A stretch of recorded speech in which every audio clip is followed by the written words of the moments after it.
Chapter 10 verse 1. Amen.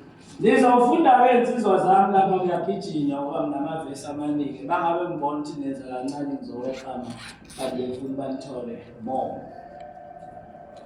Base Roma 10 verse 1 to 2. Ngathi ngamfundela New King James, not King James, New King James. Onke nje siwafunde ngayo kuzoba lula kakhulu ukuthi sizwe. Amen.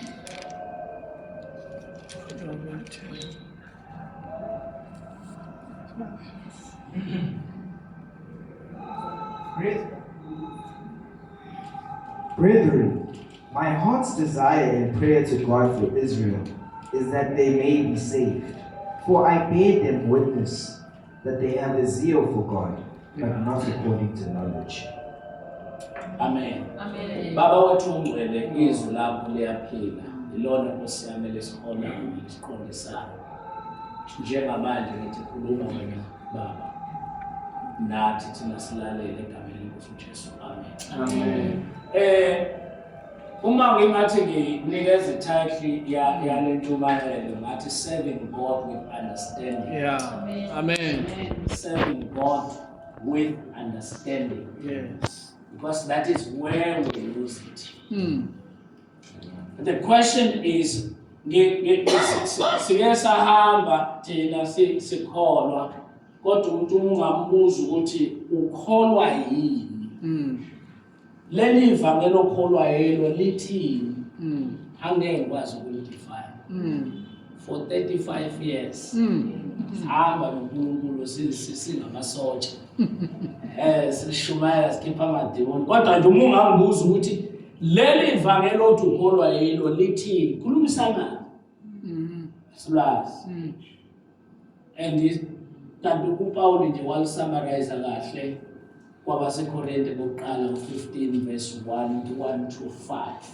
Mufuna uku-understanda kodwa nje limi ngezinto nje eziwu-3 uthi kubona ubakhumbuza ukuthi lokho anaye kwamukele khona abanika khona. Yes. Ukuthi uJesu wenze njani wafa wempelwa kwase ukuthi ngosuku lesithathu wavuka. Abese kusho bonke ufakazi yonke nje leyancwadi chapter 15 sengathi uma ngabe nje nifuna ukumazi uNkulunkulu ngicela liyifunde. Amen. Ngoba ilapho nothola khona i-description, not even definition, i-description of your gospel. Lawo mikhona ukuthi mina ngimi ngokufa nokumpelwa nokuvuka kaJesu. Amen. Kodwa mase mncanyulelwa kuthiwa simi ivangeli lethu limi ngokuvuka kaJesu. Amen. Ngoba abanye bafile kodwa bavuka. Yebo. Kodwa thina sinenkosi ethe mangabe ifa yempelwa. Yeah. Hayi yafa nje yangawathi. Ningabezwa beqamba manga wangathi uJesu. Yes. Wayesevuka kwabafileyo. Amen. Hallelujah. Amen. So angikho ke lapho okwesibili sihambe singamazi kwayena lo nkulunkulu ukuthi kahle kahle sikhonza bani. Akufunakali bazalwane uma umuntu ekubuza ukuthi uNkulunkulu wakho ubani. Yeah. Ungakwazi uphendula. Bangakubuza nje uNkulunkulu omkholwayo ubani. Ungathi ubani. Uyini lo nkulunkulu wakho? Lalahleka ke lokhu kuyangicasula ngoba beke ibhalele ngelokhuzana yami manje kuyangilahlekela. Lokucima. Okay. Itema ngibhala ke la ngathi we need to have a clear understanding of God we serve. We need a clear revelation of him.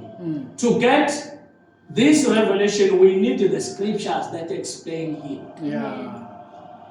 But in problem lesinayo uma ufunda iBhayibheli ikakhulukazi lena elibancane ngoba bangcono umama bayibamba vele bakade bafundiswe emaklasini laba bekhonza khona bayibamba le ndaba ayisabi ngayo lena nisebancane bathi bekhamba lapha banilethele these conflicting scriptures eBhayibhelini. Ugcine manje usuyibuza uNkulunkulu kanti uhlobo luni. Lo nkulunkulu odescribe abantu uyabulala aphinda aphilise. Yeah. uNkulunkulu uyabulala. aphindise kanti uhlobo loNkulunkulu wethu ngithi ka angisho ukuthi uma ufunda i-Old Testament ngeke uyithole ipicture eclear ngoNkulunkulu. Amen. Uyothola izinto wathi ziyaconflictana. Uthole kwesinye isikhathi ingelosi yenza izinto bese kuthiwa uNkulunkulu wenzile. Kuqala ingelosi uyabona sekuthiwa uNkulunkulu. Kube uNkulunkulu uyabona sekuyingelosi. And abantu abaningi banalokhu ukuthi uMose ngenkathi entabeni wafika uNkulunkulu. Kodwa uma ngabe ufunda uyathola ukuthi uMose wafika wahlala nengelosi yamfundisa izinto. Weba ngiyangizwa? So lezi zinto zibalulekile. Okwesibili uMose uzalwe very late kodwa ukhuluma ngendaba. Yenzeka kanjani lento? uMose ngenkathi esentabeni wathola ama-visions amtshengisa ngezinto ezenzeka. Bathi ngenkathi esebhala kube kunale weakness yomuntu njengoba ngishumayela nje. I-weakness ukuthi ngibhala izinto ngibhala ngendlela engizoyi-understanda neniphambi kwami. Hayi njengalokhu kunjalo. Yingakho uyothola ukuthi human element embhalweni kaMose kanjalo nabaprofeti ibuye ibe neyibhidi angazi ngikhuluma izwi esiqinile. Iba nentwana okungazizwa kahle. Why? Ngoba ine-human element. And izwi ngaleso sikhathi isambulo sasingakagcwali kahle. Okay. So ngithanda ucacise lokhu angizukuvula indawo eziningi kwi-Old Testament kodwa ngizothinta lezi.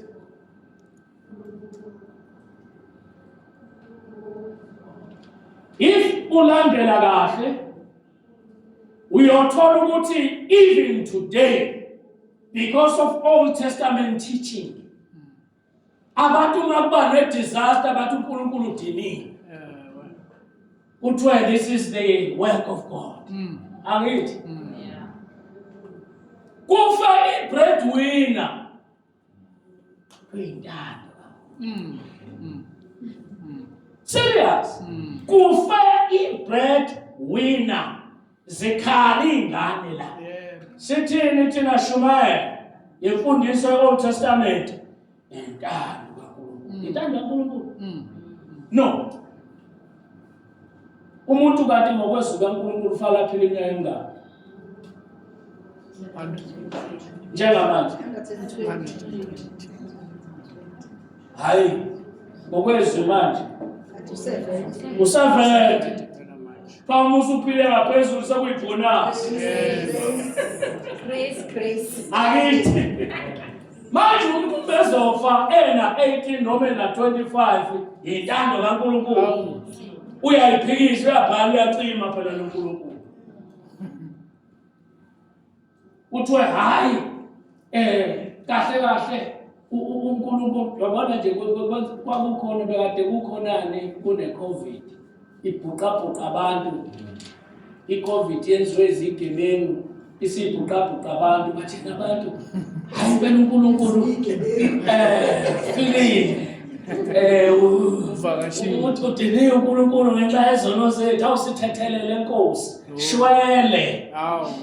Ngenkathi bebhuqabhuqwa ilokhuzana i-HIV ngaleya minyaka yethu ngo-90 bani kwakuthiwa hayi uNkulunkulu udiniwe umhlaba uyabhubha ngithi.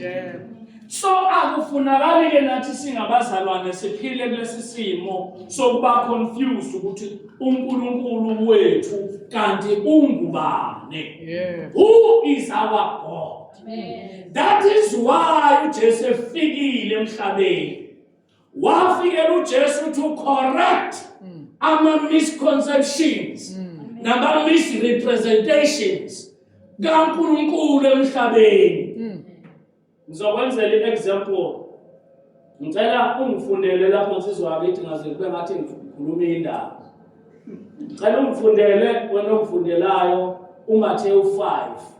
Ungifundele u17 to 18 phinde kube u27 to 28. Just the examples of what I'm talking about.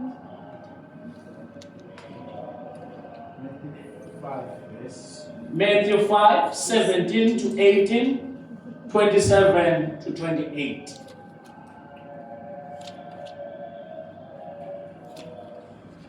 Do not think that I came to destroy the law or the prophets. I did not come to destroy, but to fulfill. For assuredly, I say to you, till heaven and earth pass away, one jot or one tittle will be no means pass from the law till all is fulfilled. Verse 27. 17 to 18 no? Yeah. Engathi uqale kude kakhulu insizwa yakithi. Ngicela ungiphindele. 17 to 18. Not think. Do not think that I came to destroy the law or the prophets. I did not come to destroy, but to fulfill. For assuredly, I say to you, till heaven and earth pass away, one jot or one tittle will be no means pass from the law till all is fulfilled. Oh, Yes. yimi lo sebhukile 21. Ngicela ungifundele u21. You have heard, 27 lapha 28 okushiya. you have heard that it was said to those of old, you shall not murder, and whoever murders will be in danger of the judgment. 27, 28. You have heard that it was said to those of old, you shall not commit adultery. But I say to you that whoever looks at a woman to lust for her has already committed adultery with her in his heart. Ngiyabuza uJesu lakuthini? Yeah. Uthi you have heard, akasho ukuthi uNkulunkulu uthe. Yeah. Niyayizwa leyo nto? Yeah. Uzo-correct ama-misconceptions. Uthi you have heard. In other words, this is what is written. This is what was taught by Moses. But I, as God, now I'm saying this. Or maybe I should start from here. Do you believe that uJesu waye noma uNkulunkulu kwamanje? Yes. uNkulunkulu uJesu. Ngenkathi esambe emhlabeni waye uNkulunkulu. Ngiyakholwa lokho. Yes. 100%. Waye uNkulunkulu ngokuphelele, aphinde futhi abe umuntu ngokuphelele. Amen. Izwi laphenduka la yini? Inyama. Yeah. La selihlala phakathi kwethu sabona inkazimulo yalo. Inkazimulo enjengozelwe uNkulunkulu akithi. Yes. So ngamanye amazwi uJesu uhambe emhlabeni eUNkulunkulu. Izinto abezisho nezinto abezenza zidemonstrate ukuthi uNkulunkulu unjani. Yeah. Okay. Ngithi ke uJesu uNkathelethwe emhlabeni weza ukuzocorrecta. Okokuqala nje uthi yena uzela to fulfill. Bebethi-ke laba abagamayo uma befuna ukusibuyisela emthethweni bathi uJesu wathi akaziwe ukuqeda umthetho yena ufike uzofulfilla. Kusho ukuthi ngamanye amazwi uwenza uqine kakhulu kunowe. Which is true ukuthi vele uJesu wafika wafaka isipanelo sesithathu. Wathi nje nkli la kade khona okwakusele khona wakwenza kwa west. One. Ukuze angabibikho umuntu ocabanga ukuthi uyakwazi ukugcina umthetho. Ngoba vele wawungenzelwanga ukugcinwa. Wawakhela ukukukhandla. Uzufike lapho uthi ngiyehluleka. Nkosi ngisize wena. Ungisindise wena. Ngoba mina ngihlulekile. Safika-ke emasontweni kamoya. Basitshela ukuthi before usindiswe fanele wenze ukuthi nokuthi ungagqoki ukuthi ungenze ukuthi bese sibone ukuthi usindisiwe. Basibuyisele evangelini likaJohane uMbhaphatisi wathi hela Ngiyanibona nisile. Qala nitshengiseni iy'thelo zokuphenduka. Thina kasiqali ngey'thelo zokuphenduka. Siqala sikholwe siyikho. Then bese sikhula siba yikho. Okusho ukuthi izenzo zilandela ukuba. Yingakho uJesu ethi kubaFarisi, nina you are hypocrites, ningabaqambi manga, ningabazenzisi. Ngoba nina nigeza ilokhuzana inkomishi ngaphandle, ibingcolile ngaphakathi kuhle kwenkomishi zamabhunu. Uyabona belungu kayechaba ukuthi ikhofi lishaya izibe emnyama kodwa umeyiwashe ngaphandle. Kudwa phela phakathi hayi uyadutshwa. Imnyama bhuqe. Namanye amaketelo ngeke ngikhulume iqiniso. Ase bona thabila wona. So athi futhi niqaka amathuna abaprofeti. Kodwa ngaphakathi bekunjani? Ebebonile. Ugcwele into eyibonile. Bese bethi abantu, uyabona umzalwane osahambayo enezinto ezibonile ngapha uzwe ikhipha kanjani? Qala ukholwe zikhishwe umoya kaNkulunkulu. Bese ke manje uyayiphila ke lento oyiyo. Kodwa uqali ngokuzama. Ingakho abaningi bengafunda ukuphenduka abafuna uqala bazama. Uyozama wazuza ngazo ufike kuphi. Okay. So engiqonda ukusho ukuthi uJesu ngathi efika wafike wacorrecta ama misconceptions abakhiwe umthetho. Amen. Ngoba umthetho nezimfundiso zabaprofeti bezenza singazi ukuthi uNkulunkulu kahle icharacter nenature yakhe enjani. Amen. Funa simkholwe umuphi uNkulunkulu thina simkholwa. Ngesikhathi sokuqala uNkulunkulu wazambula uAbraham. Kwase kuthiwa he is the God of Abraham. Ngoba wayaziwa uyena yedwa. Waphinda futhi wazembula kuJakubani kuIsaka. Kwase kuthiwa this is the God of Isaac. Wazembula kuJakobe nangazamphinyaze kwathe kuthiwa the God of Isaac or Jacob. Bakusebenzisa kokubili. Wayethi uNkulunkulu ngizobizwa ngalamagama forever.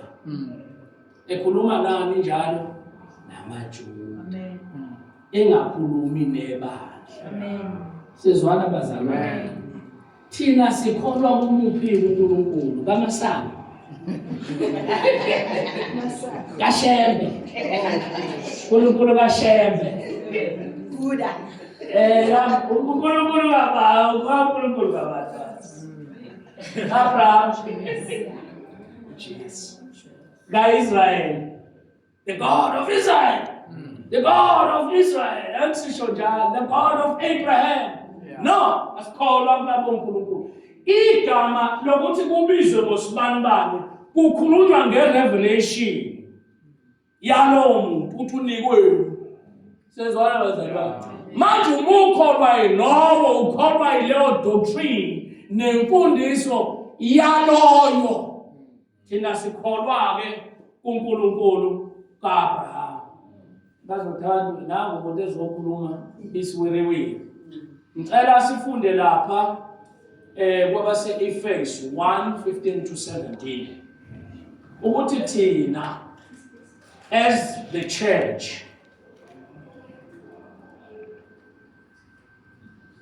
sikholwa kubani?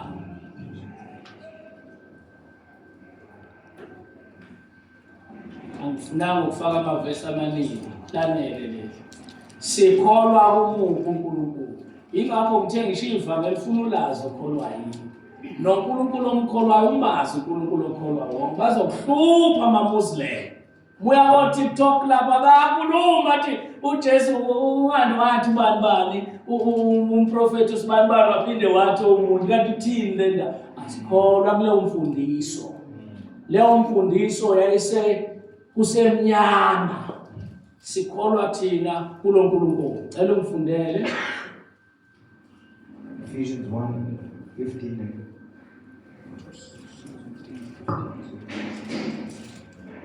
Therefore, I also, after I heard of your faith in the Lord Jesus and your love for all the saints, do not cease to give thanks for you, making mention of you in my prayers, that the God of our Lord Jesus Christ, the Father of glory, may give to you the spirit of wisdom and revelation in the knowledge of him. The God of Our Lord Jesus. Our Lord Jesus Christ. ukhuluma lapho uPaul nebandla lakuphi lase-Efesu. Yeah.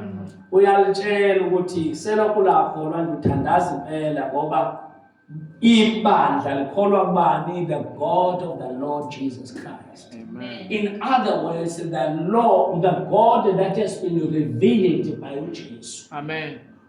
uJesu nje ngezi example akakaze abulale muntu. Ukhona umuntu enimazi yambulala. Oyedwa nje. Hlale 3 years emhlabeni. Khona umbulalayo manfundi amavangeli. Ngisho loyo wesifazana wabesebethe bazomkhanda impela sebewaphetha amatshe. Wathi nami ngiyamdedela ngoba akabulali wenze njani? Uyaphilisa. Amen. Okwesibili, ukhona yini umuntu owake waya kuJesu egula wangaphila? Cha ngifuna ukuzwa ngani nifunda phela ama-gospel. Never. Mufunda kakhulu, mufuna ukubona nje imava kaJesu ufunda uMakho. Makho akafundisi ngento eziningi, udisha nje ama-miracles kaJesu. Mufuna ukubona nje uJesu udubenzana. Akhuluma into eziningi Makho. Ukhona uzokuthiwa kwafika inkumbi. Kodwa wabaphulukisa bonke. Yeah. Kukutshelani lokho ngoNkulunkulu? Kukutshela ukuthi mawugula uzamyeni uzophila. Amen. Ngoba akekho wake waya kuJesu wangaphila. Lo nkulunkulu amembulayo uJesu bonke abeza kuye banjani? Bayaphiliswa. Ukhona yini owake waya kuJesu enesikhalo wangasizakala na? Abanye babevuswa ekufeni. Yeah. So mangabe sithi thina uJesu uyabulala, ubavuselana abantu abafileyo. Thina usinikelana leli igunya lokuvusa abafileyo. Uma abantu abafileyo kuyintando kaNkulunkulu. Abantu ufuna balale hayi bafe. Bafa uyabona nje umuntu mesekhulile kuyasho kanti ukuthi ugodukile. Kulela ngithi. Futhi nawe usuke sesho ukuthi angisalindele lutho mina sengiyikhonzela uNkulunkulu sengiyilindele ukuyilalela. Umhlaba sengishiye nje nathi ngoba akukho omunye sengisakulindele. Uyalala ngokuphumula. Okay. Ake sifundeke lapha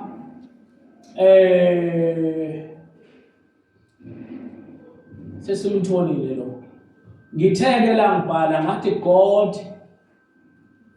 Jesus fully revealed, or God fully revealed himself through Jesus, his son. Mungake ufunde lapha ku Hebrew 1:1-3. Ukuthi angiqambi nabanga ukuthi uJesu wambula uNkulunkulu. Bangaqedanga ngobeka isithupha washo njalo mami beka isithupha. Cela ningishashisele Hebrews 1 ingakho ngihlale kuwo nje New King James 1:1-3. God, who at various times in various ways spoke in time, past to the fathers by the prophets, has in these last days spoken to us by his Son, whom he has appointed heir of all things, through whom also he made the worlds, who being the brightness of his glory and the express image of his person, and upholding all things by the word of his power, and when he had himself purged our sins, sat down at the right hand of the majesty on high. Amen. Kuthiwa lapha uNkulunkulu uke wakhuluma before. Ekhuluma ngabaprofeti. Yes. Ekhuluma nangoMoses, wanomoses wayumprofeti. Yeah. Kodwa manje ukhuluma through, not by. He is speaking through Jesus. Ngoba phela uJesu akasiyi half God. He is full. The fullness of deity remain in him or abide in him. Yeah. Uma ufunda Colossians 2:9. Kuthiwa ukuphelela kobuNkulunkulu bukuJesu. Amen. So ngamanye amazwi uNkulunkulu ngaleli yalanga edala umhlaba kuthiwa uNkulunkulu wathini akube khona ini ukukhanya ngithi. Ngaleso sikhathi kwakukhuluma bani uJesu ngobe ulizwi. Yeah. Ngenkathi uNkulunkulu ebiza izinto ebiza ihlahla ebiza izilwane zayibizwa nguJesu. Amen. Yeah. So ngoba wayeyizwi kaNkulunkulu uNkulunkulu wayekhona umhlaba ungakabibikho. Amen. So ngamanye amazwi uNkulunkulu esikhuluma ngaye munye Yeah. ukuthi nje uvela engxenyeni ezintathu. Yeah. Uyabona ke le ayizamile ama-theologian kuyi-explainer i-Trinity abanye baze bayixosha. Cha, isimple nje.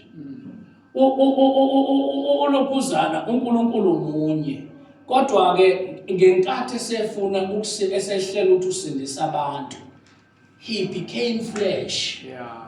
Ngokuba nje avuma ukuba iflesh walahlekelwa a certain level of godliness which made him to be the son. Yeah. Hayi ngoba wayengaseyo uNkulunkulu. Kodwa ubusanga sonship isho ukuthi uNkulunkulu bebusebuye kodwa usewumuntu.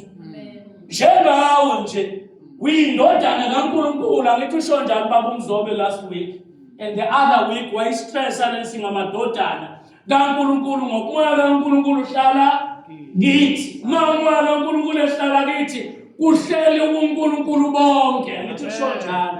Uthi uma ningimukela sizoza kini mina nobaba sihlale nani.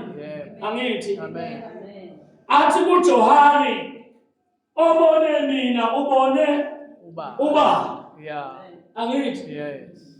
so ngiyawathanda ke baba uMzobe lamadoda amabili mhlasembe uhamba uzongingako ngibani ukuthi kakhulukazi namadoda njengiwathanda kabe eBhayibhelini engwalandelayo ngazi noma kushuthi nenkonzo yawo uJohane noPaul. Yeah.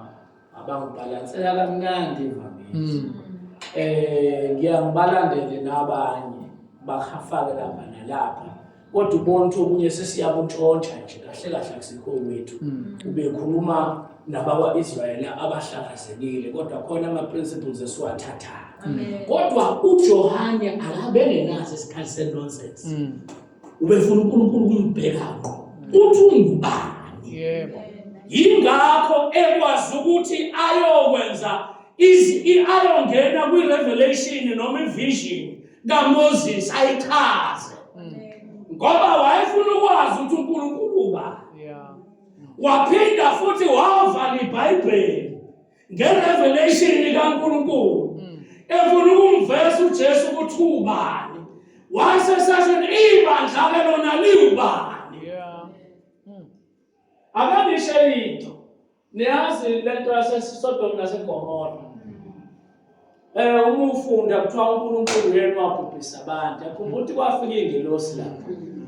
Zathi ingelosi mayithatha uLothi iphuma ngaphandle kwasala kwaduka. Kwase kuthiwa uNkulunkulu ubulele abantu. Angithi abaningi abalishalva idolobha. Lonke idolobha. uNkulunkulu orafu. Esithi bese sikhuluma ngayo manje bengathi usesaved mase efika kwiNew Testament. The same God doesn't change. Wabezekile uNkulunkulu esuku entweni yafa njengawe nje makuphuma umphefumulo uyafa. Yebo. Amen. Into enkinga uNkulunkulu ume withdraw kuvele kusala umlilo. Hayi ukuthi uNkulunkulu uyobevuthisa abantu esibogweni. Cha uyasuka completely. Njengamanje usekhona uNkulunkulu ngoba sikhona. But in the day uNkulunkulu withdraw completely. What khamba umlilo ongakazi uzubona. Sezwana bazalwane. So lezi zinto ufuna si understand. Yingakho ngithi mina iBhayibheli liyiqiniso ngoba liqala nge-revelation liphele nge-revelation. Yeah. Ayikho incwadi enjengaleyo. Kuzo zonke iy'ncwadi esike sayifunda abafundayo bakhona abantu abafundayo njengoba uNgomezulu yabona nje abantu abafundayo ngangifunda nami sengithe ukwehla kanti. Okay, uthi kuPawuli lapha, he was the exact likeness of God in the form of man. Uma ufunda u2 Corinthians chapter 4 verse 4. Ningafunda nje khona ngisengivele ngamusho ngeke ngisakufunda. Ngalifunda leli libalulekile. Sithini njengamanje sithi uJesu uyi-image kaNkulunkulu. Yeah. Amen. Uma ufuna ukubona uNkulunkulu buka ukuthi uJesu wenzeni. Into uJesu ayenzile yenziwa uNkulunkulu. Anti asimboni. Yena kuyi-image uyinto esiyibonayo wenzeni. Kune-record ukuthi uJesu wenza ukuthi. Izinto-ke lezi uNkulunkulu akwazi ukuzenza. Angazenzanga uJesu akazenzi uNkulunkulu. That is the standard. Okay?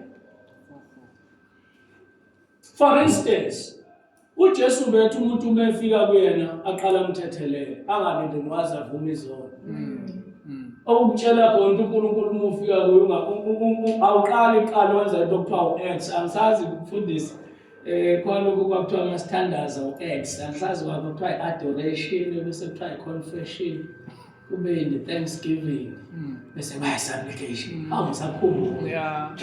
X. So wazi kanti uma ufika nje qala udumisa uNkulunkulu umdumise bese uconfess izono zakho-ke emva kokho-ke umphinde umdumise futhi umbonge ngoba usekuthethelele emva uqala ukukhulekela izinto zakho. Hayi ayikho leyo nto. Umoya kaNkulunkulu nje uyakubaba. Yes. Okay. So ready? Whose minds the God of this age has blinded, who do not believe, lest the light of the gospel of the glory of Christ, who is the image of God, should shine on them. Uyabona ukuthi leya nto lena uPawulu abuyela kuyona ubuyela kuGenesis. Uthi lo ukhakhanya kwakuyivangeli elishunyelwa. Abantu babangakholwa ukuthi amehlo abo avalwe uSathane. Yeah. Yingakho-ke kumsebenzi wethu ukuthandaza. Khona ivesi engijwayele njalo ukufunda u1 Timothy chapter 2. Njwayele ukufunda le ngoba ngokomthetho kwakuthi wayetshelwe kahle uTimothy etshelwe uPawulu ukuthi ngaphambi kwaneze konke yenzani lokhu ngoba abantu badinga ukukhulekela. Uma nje ukuthi awukwazi ukuvangela wena awukwazi nokushumayela awukwazi ukwenzani konke into okwazi ukuyenza thandazela umsebenzi kaNkulunkulu. Amen. Uyabona njengoba siyibandla leGrace nje khulekela ukuba kwande abafundisi abashumayela eGrace. Hayibo ngeke ngathuka kabi konje ngimluze namhlanje uBoshofu. Hayi ngokuza uBoshofu eshumayela iGrace ngathi hayibo bayanda befundisa abashumayela iGrace. Amen. Waze wayisho lento wathi siyazi masishumayela lento kungangathi sinika abantu ilicense yokona. Ngoba these are the good news. Engasho ukuthi balekela isihogo uYesu uNkulunkulu cha. Uyabuya uJesu balekela isihogo cha. Sibatshela abantu ukuthi uNkulunkulu ubuyisene nani eKristu Jesu. Amen. Ngakho-ke buyisanani nani. Amen. Ubuyisene nani ngoba wamenza isono ongasazange isono umenza isono ukuze abakholwa yiyo babe njani babe ukulunga kaNkulunkulu. Kodwa abantu uJesu wenziwe isono for nina. So manje lento le abantu ufuna uze washo uPawulu wathi this is the ambassadorship. Angithi yabona uambassador ukhuluma into zakho nje ukhuluma izinto zokuzayo zezoqhamuka ngoba njengoba exoshiwe nje uRasul uxoshwa ngoba esekhuluma umsangano angawuthunywayo ukuthi mhlawumbe ubucorrect kona ngepolitiki ese-South Africa kodwa manje awukwazi ukuthi umbheki awukwazi ukuthi uyi-host kwi-country ukhulume kabi nge-host president ngoba angithi ukukhuluma nayo hlezi una manje kuze ukhuluma kabi ngayo ukuthi there is no confidence between two of you i-relationship yenu has been broken yikho-ke kushiwo nje so-ke uyi-ambassador ukhulumela izwe othunywe yilo awukhulumi indaba zakho awuthuka abantu sibathuka thina abantu sibancane sibancane skiphi mhlawumbe ezikhuleni cha nishumayele sibathuka kazima kabi sibabiza awufuni ukulikhipha yakho kodwa lana ufuma nje liqasha nje kalula ngoba manje sicabanga ukuthi ukushizolo zabantu ikhona lokho kwenza baphenduke kanti abantu badinga ukwazi uthando kaNkulunkulu badinga ukwazi uNkulunkulu abenzele khona yebo ukuthi uNkulunkulu ubuyisele naye yena vele nakuAdamu yena owamfuna akuyena uAdamu wafuna uNkulunkulu Adamu wayebaleka kodwa uNkulunkulu ngoba unothando kwawuyena ozayo ezokhuluma nomuntu osegangeni wangalalela kwathi noma sabona ukuthi ugangile wabuye wambhincisa futhi wafihla ubuze bakhe nezwa bazalwane so manje uzotshela abantu uzoveza abantu izinqe uzothuka abantu usho yonke lento batshela ukuthi abantu bazophupha uthunywe leyo nto kuthiwa singama-ambassador nayi message kwabaseKorinte besibili chapter 5 iclear nje ayikho futhi enye so ilona vangeli seliphethe then ebese siya lapha sesimfundile ukuthi uJesu is God who became man to save man and therefore Jesus revealed God fully and correctly. He cleared all misconceptions and misrepresentation of God. He even corrected Moses.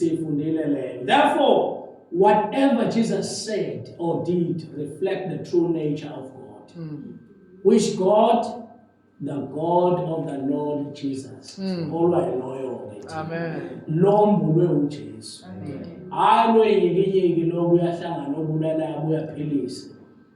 Yambona lo buye kuthiwa wafike kwafakwa abantu bathi owathi kubona ngenana endlini nibhece igazi ngaphandle ngakho ke kothi ke ebusuku kuma kudlula kuyabezwa lokho kuthiwa ingilosi yani yokufa manje uqinisa ungazazi ubani kanti wayedlula kwakudlula uNkulunkulu ebulala noma kwakudlula ingilosi cha kwakudlula ingilosi ebhubhisayo kwakuthi bonke abangaphakathi hayi ngabe right ngoba nje isisebenzi nathi ngaphakathi nje siyasiza okay ngifuna sidlulele phambili sibuke manje in nature and the character of our God. What is the nature and the character of the God of the Lord Jesus Christ? Firstly, he is holy. How? Not to my wisdom. Not twice holy. And we talk holy, we talk holy. Even holy.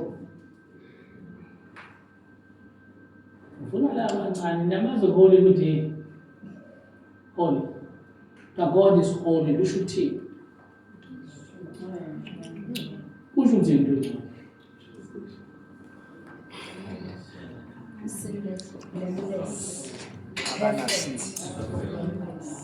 Man about perfect, Blameless. about blameless, but sinless, righteous. But what does the word holy mean? Humility, holiness, great to hagios. It shows something Set apart. set apart or different. Different. Just something different. Why? Ngoba kwakunenqwaba yamagotsi lapha ngesikhathi. Abantu bekholwa yonke inyakanyaka, bekholwa uBhali, bekholwa uAshera, bekholwa obani abanye. Kukuningi nje, kukuningi and kukhonzwa ngendlela ezithize. Uyabona nje uBhali uma kuthiwa umekhonzwa ngokungcola. Kodwa kuyangcolwa nje. Kugcwele lapho nje prostitution. Ugcwele lapha ama-organs. Ugcwele yonke into nje ukungcola uma kukhonzwa uBhali. So ke uNkulunkulu, he is pure. Yes. He is different from all these gods. So nawe mawuphakathi kwabantu, you are different. Khona icula ade secula manje elithi lapha ehleli khona kunani kunezimali ekhoneni bakhe kunani kunenjabulo. Manje icula lento lisuke lithi ngoba ngisho uma uthi umayela esontweni kwake kwasho unkosikazi kuyinzalo yasemaromeni. So ke mase sichaze ngimchaza zonke lezi zinto zevangeli ukuthi ayazi kodwa umuntu kwayekholwa umbondana. Sazi ukuthi uNkulunkulu simshiya njalo esontweni sihambe siye ekhaya sibuye sizombona okanye afika phinda hambe. Sisuka sithi njengebandla masihlangene kanje sakho umzimba ngithi. Amen. Uhleli khona ke funa zamvule kucaca ukuthi khona. Amen. Akufunakala isithi kahle sihlangane kanje kuphuma abantu begula. Uyabona ngafika la ngosuku engangigula ngaphela ngalo ngafika la. Afike ngaworship kodwa ngathi ngizwa ngezwe ukuthi hayi iqola livuma. Ngaqhubeka ekhaya kwakunqatshiwe ukuthi ngize esontweni. Ngavele ngathi ngizoya ngenkani. Angikwazi ukungaya esontweni ngoba ngigula. Ukhona umuntu wangaya esibhedlela uyakho. Inhlamba le ngcono ngiyogulela khona. Abuye ngacula la kodwa nje ngezwe ukuthi amandla wona awekho ngapha. Akekho wayibona lo. Ngathi mase ngibuyela ekhaya ngase ngi stronger than Amen. And I'm serious. Amen.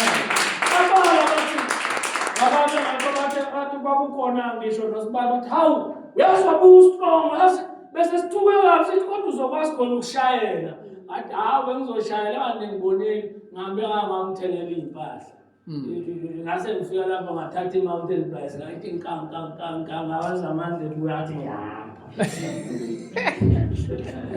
Sebonga ngoba bomsolo basekhathala. Akamhlaza uNkulunkulu wamthembisa. Amen. Ngama ngaphambi kwakuna sakhonza. Okay.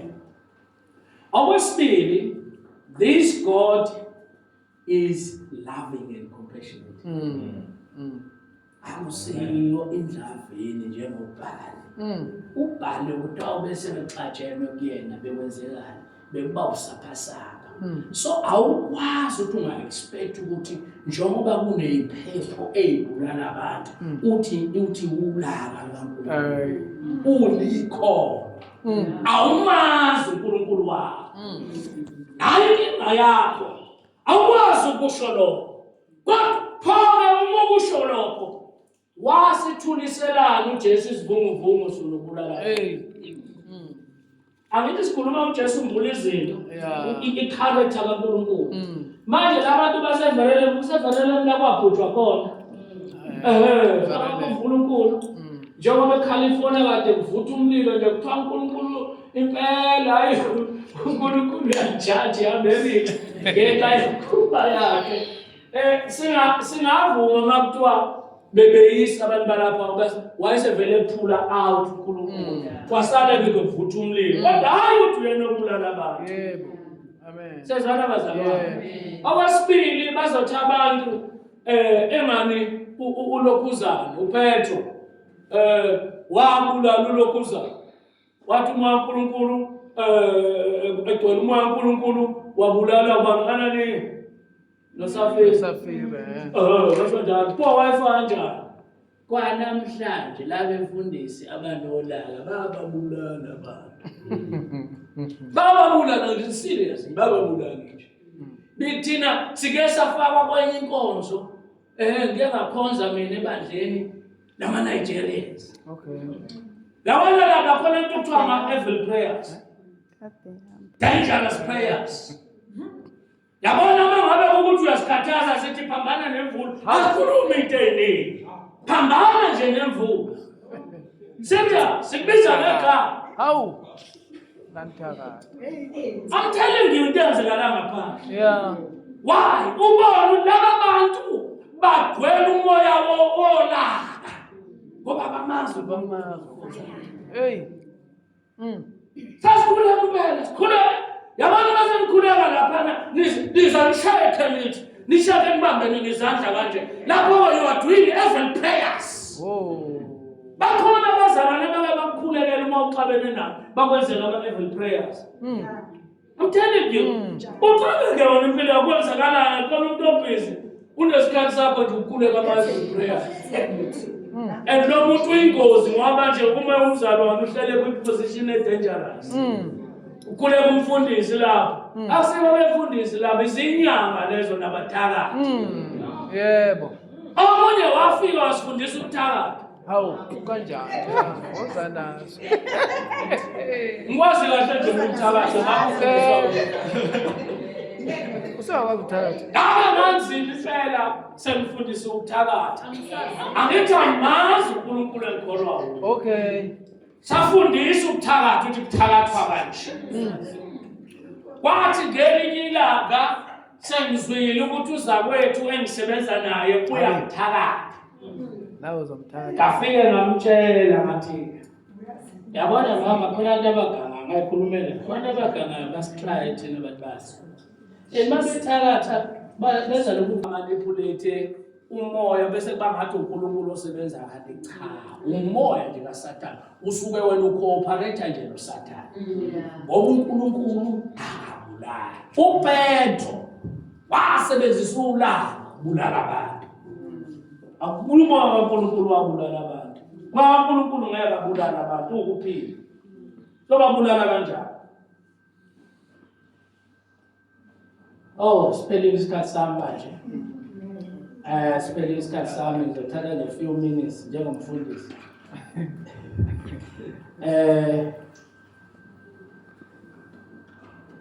Ithi-ke he is living. Uma ufunda kwabaseKorinte 8:4-6 kuthiwa he is the living God. Abanye onkulunkulu bafile, ama-idols afile, yena is a living God. Angithi? Amen. He is the light and there is no darkness in him.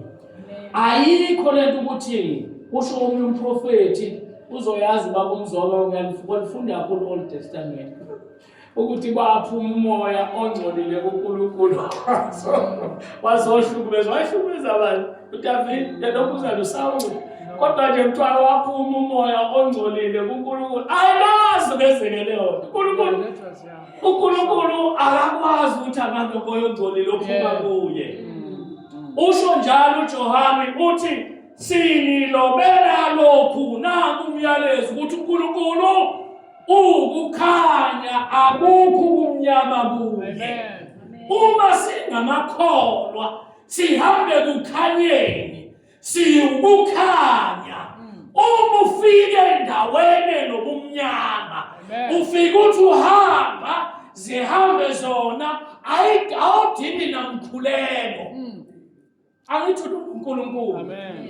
Kungathi nakuthiwa khona umuntu ogulayo ngakumbasa ulindele thithi soze sibe zothandaza okanye ufonele ubaba umzo. Cha, uNkulunkulu wena othintayo wena nekusandla nje we-extension. Amen. But uNkulunkulu will do the work. Yeah. Usho njalo incwadi ekaJohane chapter 1:5-7 losho njalo.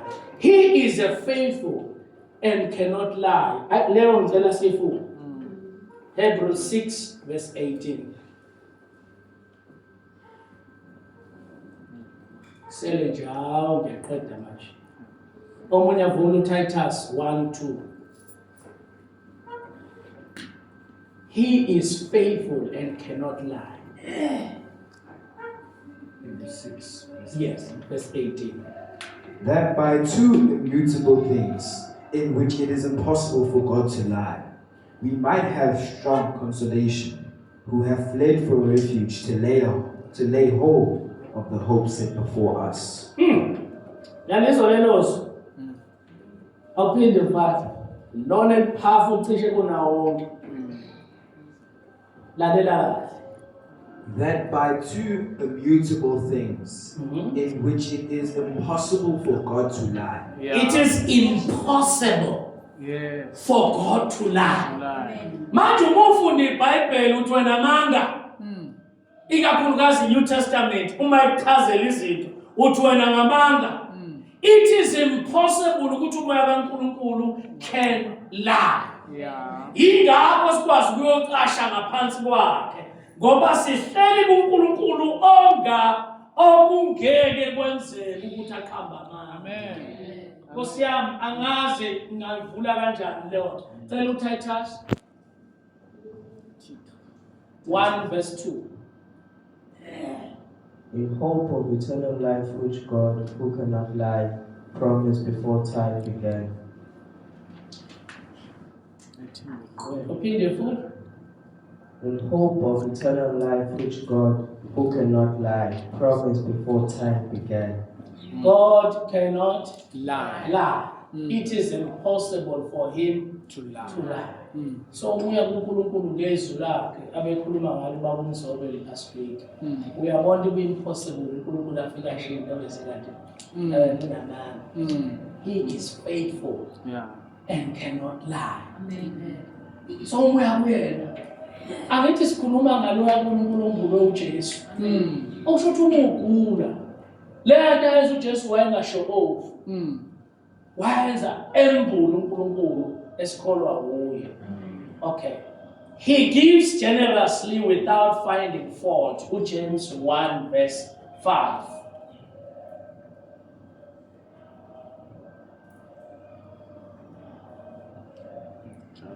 James 1 verse 5.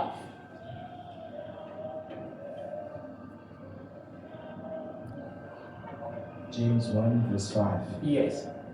If any of you lacks wisdom, let him ask of God, who gives to all liberally and without reproach, and it will be given to him. Yeah, in your living it here.